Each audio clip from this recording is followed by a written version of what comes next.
Hey guys, welcome back to our channel. IPL పైన కొన్ని latest updates వచ్చాయి. ఆ అప్డేట్స్ ఏమున్నాయో ఈ వీడియోలో తెలుసుకుందాం. ఇక ఫస్ట్ అప్డేట్ సిఎస్కే టీం నుండి వచ్చింది.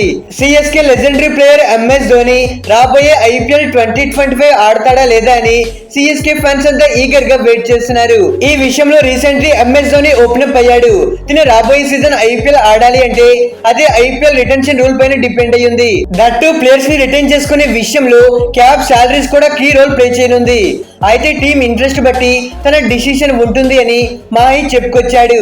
ఇక కరెంట్ ఎంఎస్డి కి 43 ఇయర్స్. దీనికి లాస్ట్ ఇయర్ నీ ఆపరేషన్ జరిగింది.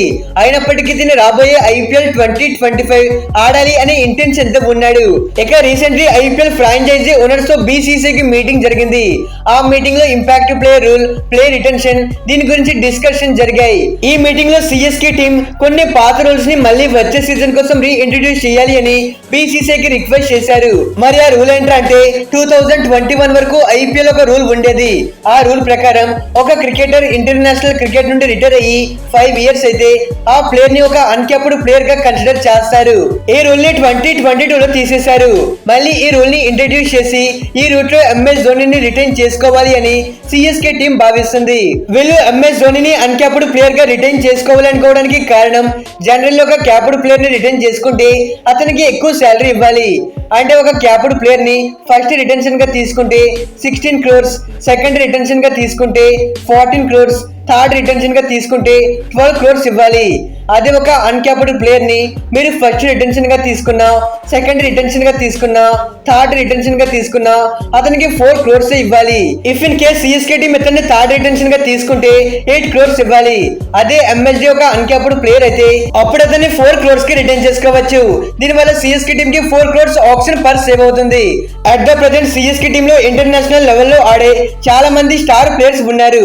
వాళ్ళే సిఎస్కే టీం ఫ్యూచర్. సో వాళ్ళ పర్ఫార్మెన్స్ కి సరైన ప్రైజ్ అయితే ఇవ్వాలి.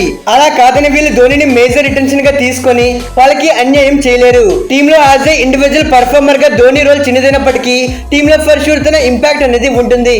మరి ధోని కోసమే సిఎస్కే టీం ఈ ప్రపోజల్ ని పెట్టింది. ఈ రూల్ కి కొన్ని ఐపీఎల్ ఫ్రాంచైజ్ ఎగ్నెస్ట్ గా ఉన్నాయి. ఎందుకంటే ఒక ఇంటర్నేషనల్ క్రికెటర్ ని అన్క్యాప్డ్ ప్లేయర్ గా కన్సిడర్ చేస్తే అతనికి రెస్పెక్టబుల్ గా ఉండదని చెప్తున్నారు. ఈ విషయంలో బీసీసీ ఏదో ఒక డిసిషన్ తీసుకుంటుంది. అట్ ద సేమ్ టైం ప్రతి టీం కి 5 or 6 రిటెన్షన్స్ ఇస్తే ఫర్ షూర్ ధోనిని రిటైన్ చేసుకునే ఛాన్సెస్ ఉన్నాయి. సెకండ్ అప్డేట్ ఫారిన్ ప్లేయర్స్ పైన వచ్చింది. ఐపీఎల్ లో ఎవరైతే ఫారిన్ ప్లేయర్స్ సరైన రీజన్స్ లేకుండా సీజన్ నుండి తప్పుకుంటారో అలాంటి ప్లేయర్స్ పైన స్ట్రాంగ్ యాక్షన్ తీసుకోబోతున్నారు. ఐపీఎల్ ఆప్షన్ లోకి చాలా కంట్రీస్ నుండి చాలా మంది ఫారినర్స్ వస్తున్నారు. దాంట్లో కొంతమంది ఫారినర్స్ ని టీమ్స్ బై చేస్తున్నారు. వీళ్ళంతా ఐపీఎల్ కి కొన్ని డేస్ ముందే ఏవేవో రీజన్స్ చెప్పి తప్పుకుంటున్నారు. కొంతమంది ప్లేయర్స్ మాకు ఇంజురీస్ ఉన్నాయని తప్పుకుంటుంటే మరి కొంతమంది మాకు సమ్ పర్సనల్ రీజన్స్ ఉన్నాయని తప్పుకుంటున్నారు. ఇవన్నీ ఫ్రాంచైజీస్ కి ఒక పెద్ద ప్రాబ్లం గా మారింది. ఎందుకంటే ఆప్షన్ లో వాళ్ళు చాలా స్ట్రాటజీస్ తో ప్లేయర్స్ ని కొంటారు. అలాంటిది వీళ్ళు ఏదేదో రీజన్స్ చెప్పి తప్పుకుంటారు. అయితే ప్లేయర్స్ కి ఇంజురీస్ అయితే ప్రాబ్లం ఏమీ లేదు. కానీ చాలా మంది ప్లేయర్స్ వాళ్ళకి ఆప్షన్ లో తక్కువ అమౌంట్ వచ్చిందని లేకపోతే రెస్ట్ కోసం ఐపీఎల్ ని ఇగ్నోర్ చేస్తుంటారు. గతంలో Jason Roy, Shakibul Hasan, Alex Hales ఇలా చాలా మంది ప్లేయర్స్ ని చూసాం. అయితే పాస్ట్ లో Jason Roy Sunrisers team కి సెలెక్ట్ అయ్యాక ఇలా పర్సనల్ రీజన్స్ అని తప్పుకున్నాడు. 2022 లో గుజరాత్ టీమ్ కి వచ్చాక అక్కడ కూడా పర్సనల్ రీజన్స్ అని తప్పుకున్నాడు. లాస్ట్ ఆప్షన్ లో కేకేఆర్ బై చేయగా ఇక్కడ కూడా పర్సనల్ రీజన్స్ అని తప్పుకున్నాడు.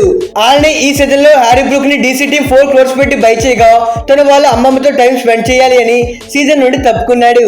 లాస్ట్ ఆప్షన్ లో ఎస్ఆర్ఎస్ టీమ్ 2 crores పెట్టి బై చేసిన వనీడు అసరంగా మొదట్లో తనకి ఇంజురీ అని చెప్పినా కానీ బట్ ఆఫ్టర్ దెన్ తన ప్రైజ్ కారణంగా ఐపీఎల్ ఆడలేదని తెలిసింది. ఇలా చాలా మంది ప్లేయర్స్ ఐపీఎల్ ని అవాయిడ్ చేస్తున్నారు. ఇక వచ్చే సీజన్ నుండి ఇలా జరగకుండా ఫారిన్ ప్లేయర్స్ పైన బీసీసీ స్ట్రాంగ్ యాక్షన్ తీసుకోబోతుంది. ఇక నుండి ఎవరైతే ఫారిన్ ప్లేయర్స్ ఐపీఎల్ లో స్ట్రాంగ్ రీజన్స్ లేకుండా తప్పుకుంటారో వాళ్ళ పైన 2 years బ్యాన్ విధించాలి అని బీసీసీ భావిస్తుంది. అంటే ఆప్షన్ లో కూడా వాళ్ళ నేమ్ ని రిజిస్టర్ చేయకుండా వాళ్ళని 2 years పాటు ఐపీఎల్ కి దూరంగా పెట్టనున్నారు. ఇది ఐపీఎల్ గవర్నింగ్ కౌన్సిల్ నుండి ఒక గ్రేట్ పాలసీ అనే చెప్పుకోవాలి. మరి దీనిపైన మీ వ్యూస్ ఏంటో కింద కామెంట్ చేయండి. ఇలాంటి మరెన్నో ఐపీఎల్ అప్డేట్స్ కోసం మన ఛానల్ ని సబ్స్క్రైబ్ చేసి పక్కనే ఉన్న బెల్ ఐకాన్ కూడా యాక్టివేట్ చేసుకోండి. Okay friends, bye, thanks for watching.